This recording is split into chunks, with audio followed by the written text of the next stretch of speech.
I often get asked, should we incentivize our rocks?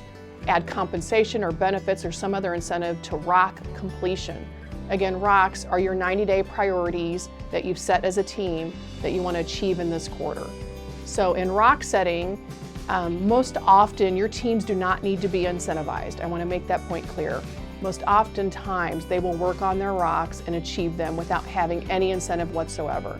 But if you're considering incentives, I want to just give you some caution flags on why not to incentivize them, because 4 things will typically occur.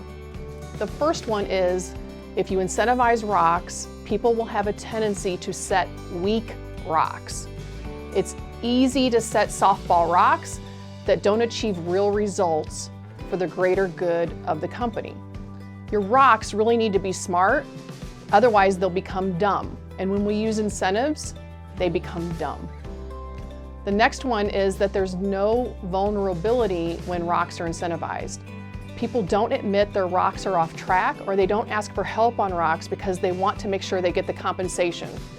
So we don't have an opportunity to coach or mentor on rock achievement or solve issues to keep rocks on track if they don't admit their rocks are off track. So you're less likely to admit rocks are off track and not be vulnerable if they're incentivized, because you want to get the money. You'll have silos is the third one.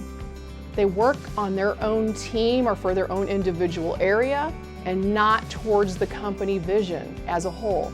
After all, rocks are meant to align your people energy to row in the same direction to achieve your overall vision. If they're not working together for the greater good of the business again, they're only working for themselves, we don't achieve great rocks. The fourth one I see often that's a reason not to incentivize is egos. Again, working for themselves. But again, we're dealing with human beings here.